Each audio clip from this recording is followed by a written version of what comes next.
Children, welcome to the online classes of biology. So, in the previous class, we have learned that how light reaction occurs. Okay, so light reaction occurs in what? In the grana, isn't it? We have learned because in granal membranes, okay, the PS1 and PS2 are arranged, and when light falls on that, the electrons from PS2 and PS1 will get excited and jump into an orbit farther from atomic nucleus. And this nucleus, which is started its journey which is excited, will be accepted by a electron acceptor, and that will be sent through a number of electron transport system. Okay, electron transport chain, these consists of what? Protein molecules. Okay, protein containing molecules in the membrane, and then it will be received by the PS1. Okay, and the PS1, the electron already, when the light falls on the PS1, means the electron already got excited, and that will be accepted by an electron acceptor. And then what? The electron will be given to NAD plus, so that it will get reduced to NADPH. So in this way, NADPH production occurs. And you can see when the electron passes from one electron transport system, or from one protein of, or one carrier of electron transport system to another, we can see that it, okay, they are arranged. This movement of electron is downhill, okay, in terms of oxidation reduction or redox potential. And this energy, okay, the energy which is what formed during the passing of electron from one compound to the other will be used for making ATP. So this scheme, okay, the scheme, that is the whole scheme of transfer of electrons starting from PS2 uphill. Uphill means from here to here. Okay, uphill to the acceptor, down to the what? PS1, isn't it? Down to the PS1 through the electron transport chain, then what? Excitation of electrons transfer to another acceptor, and finally the formation of NADH will form. NADH, all this are considered, or it is called as the Z scheme, okay, due to the characteristic shape. Understood? So this is what, how light reaction takes place. Understood? Light reaction takes place in this way. That is, in simple way, what you can understand is when light falls on the pigments. Okay, pigments, they are arranged into photosystem 1 and photosystem 2 in the membrane, isn't it? In the granule membrane. Grana and stroma, do you remember? So in the granule membrane, these photosystems are there. When light falls on this, they will get excited, electrons will get excited and start moving far. Okay, then what happened? This electron will be accepted by the electron transport acceptor. Understood? And the electron will be passed to the PS1 through electron transport system. Okay, then again what happens? The PS1, they come the PS1, from the PS1, okay, electron will be accepted by the electron acceptor, and it will be finally accepted by the NADP plus, that reduces NADPH. Okay, means that reduces NADP plus to NADPH. Understood? So in this way only NADPH is formed. Okay, and the ATPs are also formed while the electron is moving through the electron transport system. Okay, so in this I have already explained the electron which started, or which is contributed to the NADP plus, okay, by the PS1, that deficiency, that will be balanced or compensated by the electron which is coming from the PS2, okay, from PS2. And the electron deficiency that is caused by the PS2, okay, will be compensated by the electrons that are coming by the splitting of what. And I have also explained you about the phosphorylation, isn't it? What is phosphorylation? Formation of, that is, phosphorylation means addition of phosphate only. And when phosphate is, inorganic phosphate is added to ADP, it will result in the formation of ATP, isn't it? Now, ATPs are the energy currency, isn't it? So, in energy, they are those ATPs carry energy in their chemical bonds, and the process of formation of ATP takes place in two places. What are they? They are chloroplast and the mitochondria, isn't it? So, uh, in the chloroplast, okay, the energy for the formation of ATP comes from light, so it is known as photophosphorylation. And I told you there are two types of photophosphorylation. What are they? Cyclic and non-cyclic. Okay, so what is cyclic? That is when only PS1 is functional. Okay, the electrons will be circulated within the photosystem, and the electrons that started its journey by the excitation by light will come back to the PS1 itself. Understood? So that kind of what phosphorylation is known as cyclic phosphorylation. And what is non-cyclic here? Both the photosystem PS1 and PS2 are involved. Okay, and this kind of non-cyclic photophosphorylation takes place, okay, in the membrane or lamella of the grana. And the cyclic type of photophosphorylation that takes place in the stroma lamella. Okay, because in what is stroma lamella, do you remember?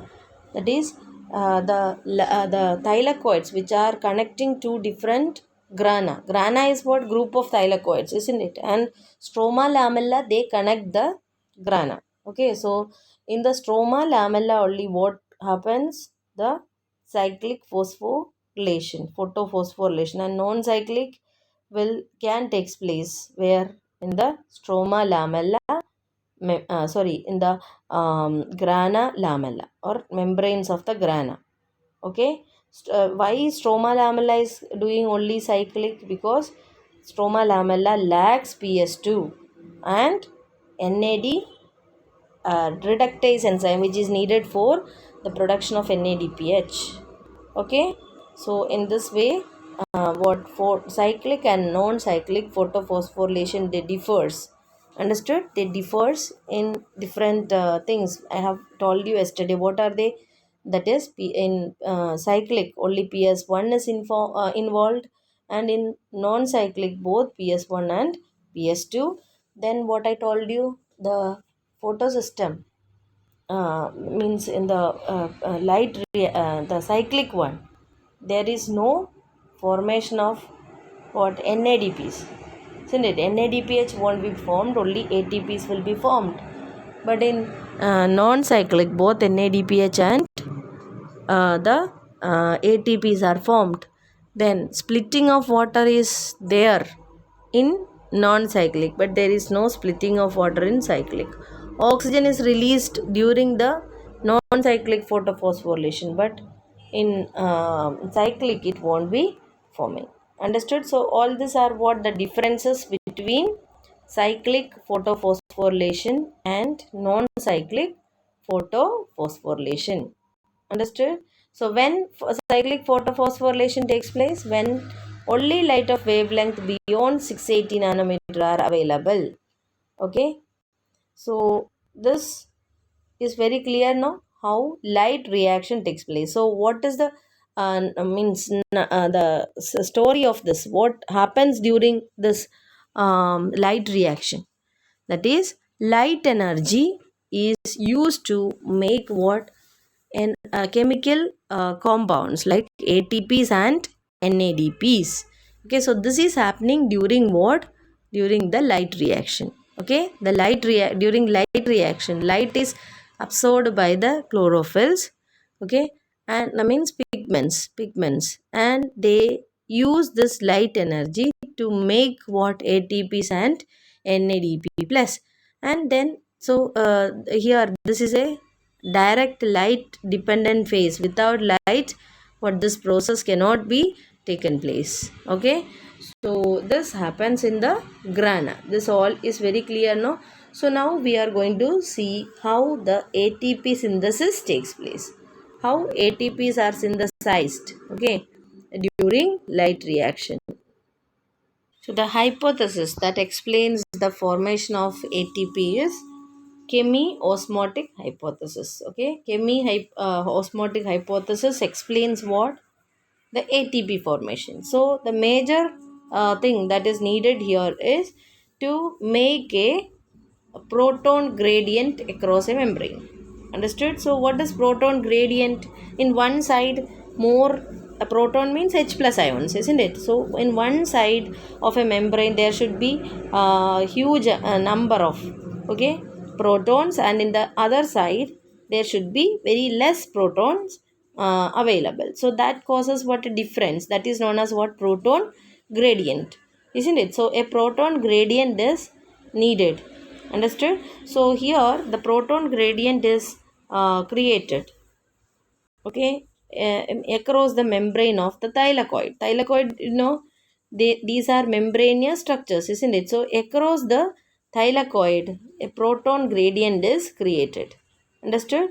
Then here the what in the respiration process also, okay, or in mitochondria also, ATP synthesized is based on this proton gradient only, and there the proton accumulation is taking place in between the outer and inner membrane of the mitochondria. But here where it is taking place, the accumulation of protons is taking place inside the membrane, and the outer side, that is stromal side, will have less what? Protons, and the lumen of the grana, okay, they will have more protons.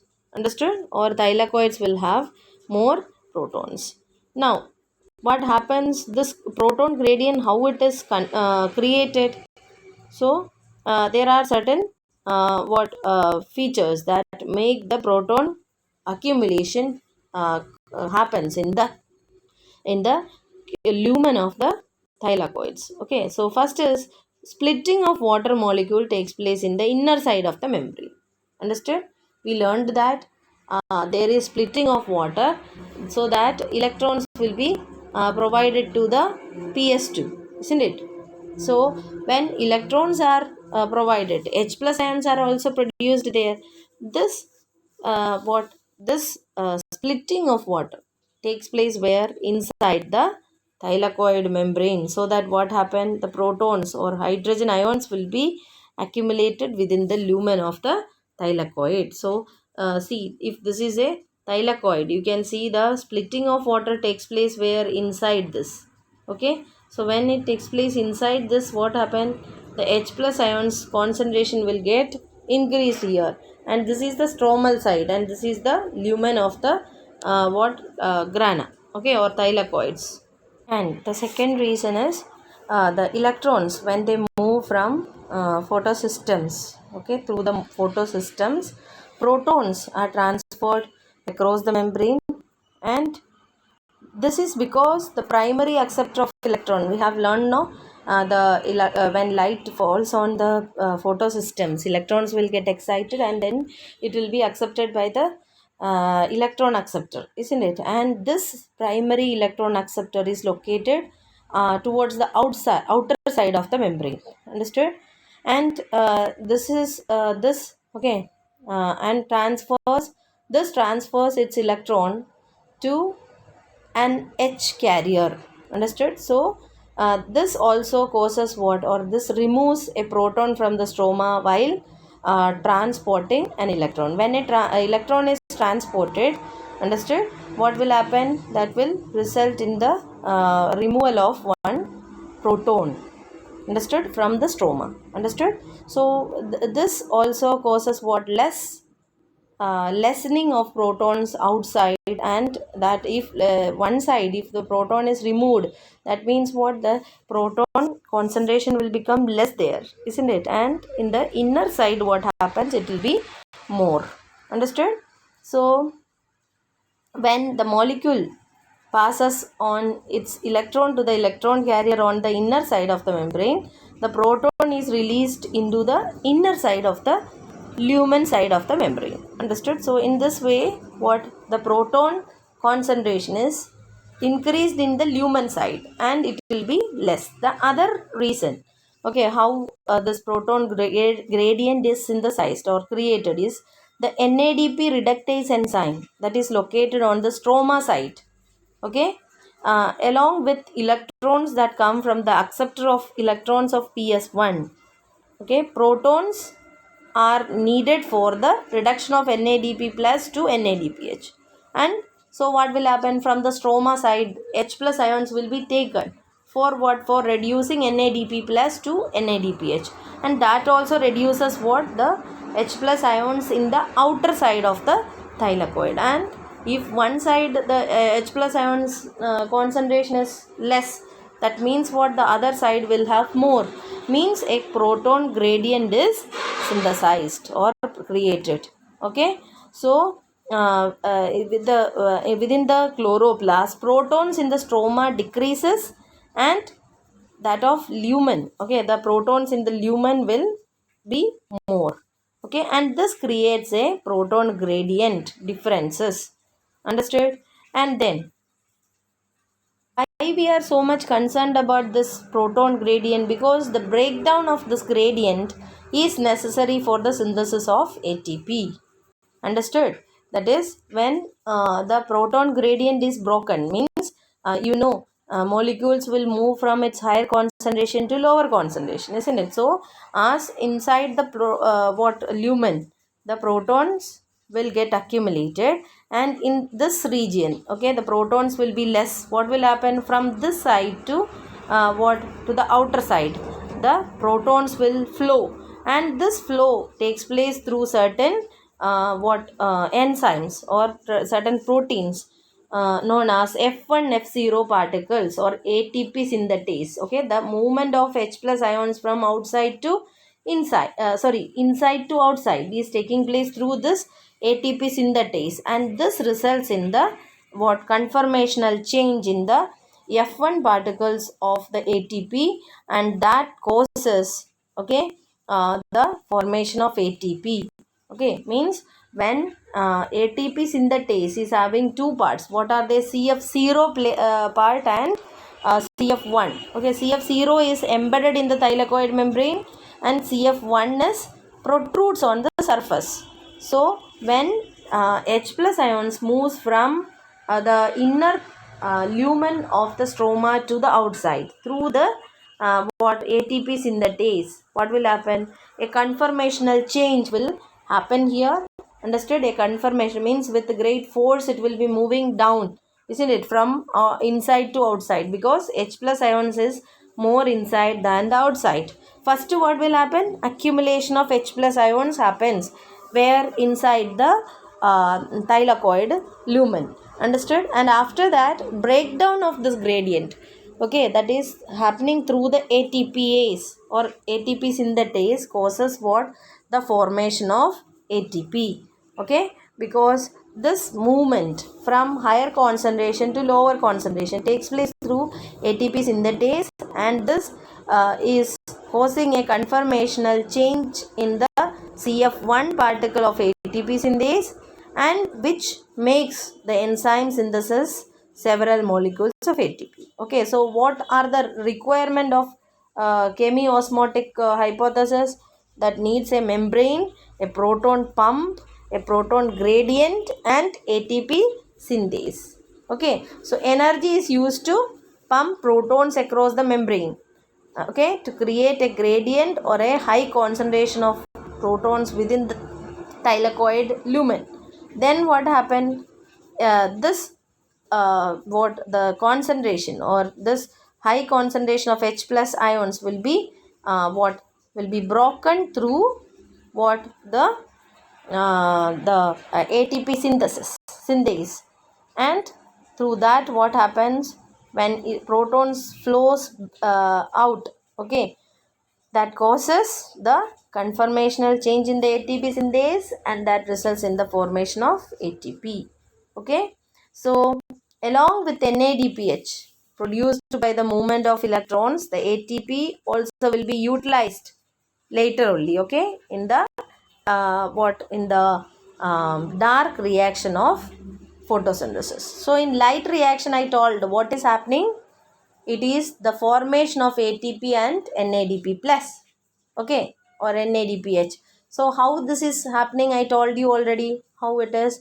NADPH is produced when non-cyclic photophosphorylation takes place, and then ATP is produced during both non-cyclic photophosphorylation and cyclic, okay. So in this what happens is ATP molecules will be formed. So the products of light reaction are what? ATP and NADPH, and they are used where? They are used in the next process, next stage of photosynthesis. What is that? In the dark reaction. So this much is very clear, I hope. So let's study in the next class. Thank you.